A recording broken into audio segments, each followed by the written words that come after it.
প্রিয় শিক্ষার্থীবৃন্দ, ষান্মাসিক সমষ্টিক মূল্যায়ন 2024 বিষয় গণিত, শ্রেণী সপ্তম, নমুনা শিক্ষার্থী নির্দেশিকা। 1 নম্বর প্রশ্ন হচ্ছে, একক কাজ একটি A4 সাইজের কাগজকে প্রতিবার সমান 5 ভাগ করে ভাঁজ দিতে থাকলে অষ্টম ভাঁজের পর মোট কতগুলো ঘর পাওয়া যাবে। এর সমাধান হচ্ছে, প্রথম ভাঁজের পর মোট ঘর সংখ্যা হবে, ভাঁজের পর যদি আমরা 1 করে দিই তাহলে 5।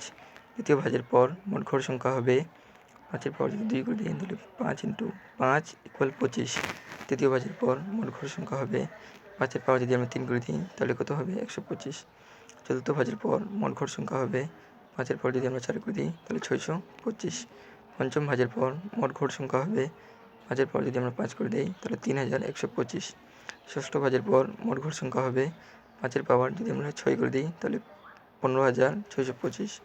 সপ্তম ভাঁজের পর মোট ঘর সংখ্যা হবে, 5-এর পাওয়ার যদি আমরা 7 করে দিই তাহলে 78125। অষ্টম ভাঁজের পর মোট ঘর সংখ্যা হবে, 5-এর পাওয়ার যদি আমরা 8 করে দিই তাহলে 3,90,625। কোয়েশ্চেনে কী বলেছিল, অষ্টম ভাঁজের পর মোট কতগুলো ঘর পাওয়া যাবে।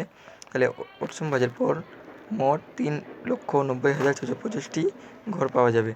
2 নম্বর প্রশ্ন হচ্ছে, দলগত কাজ কাগজ ভাঁজের খেলার কথা ভাবি, তোমরা সেখান থেকে কি সূচকের কোনো ধারণা করতে পারো। তাহলে প্রতিবার সমান 2 ভাগ করে ভাঁজ পূরণ করো এবং পরবর্তীতে পরিবারে সমান 3 ভাগ করে কাজের জন্য খাতে ছক অঙ্কন করে পূরণ করো।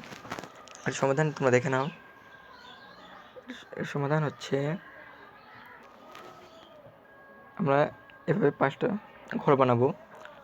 প্রথম ঘরে লিখব ভাঁজের প্রকৃতি, দ্বিতীয় ঘরে লিখব ভাঁজ সংখ্যা, তৃতীয় ঘরে লিখব ঘর সংখ্যা, চতুর্থ ঘরে লিখব গুণাকার এবং পঞ্চম ঘরে লিখব সূচকীয় আকার। এবার এদিকে আমরা লম্বালম্বিভাবে লিখব, প্রতিবার সমান 2 বার করে ভাঁজ। প্রথম ঘরে লিখব, যদি ভাঁজ সংখ্যা 1 হয় তাহলে ঘর সংখ্যা কত হবে, 2, গুণাকার কত হবে 2 এবং সূচকীয় আকার হবে 1। আর দ্বিতীয় ঘরে ভাঁজ সংখ্যা যদি আমরা 2 নেই তাহলে ঘর সংখ্যা কত হবে, 4, গুণাকার হবে 2 × 2 এবং সূচকীয় কত হবে 2। তৃতীয় ঘরে যদি আমরা 3 নেই তাহলে ঘর সংখ্যা কত হবে, 8, গুণাকার হবে 2 × 2 এবং সূচকীয় আকার হবে 2-এর সূচকীয় আকার হবে 3। এভাবে করে আমরা পঞ্চম ঘর পর্যন্ত সূচকীয় আকার বের করে নেব। পঞ্চম ঘরে সূচকীয় কত হবে, 5। এখানে কি বলেছিল, প্রতিবার সমান 2 ভাগ করে ভাঁজ পূরণ করো। আমরা একটা ছক করে নিলাম 2 ভাগের। এখন 3 ভাগের কাজের জন্য ছক ঠিক এভাবেই করবে। এখানে লিখবে যদি প্রতিবার সমান 2 বার করে ভাঁজ, এর জায়গায় লিখবে 3 বার করে ভাঁজ।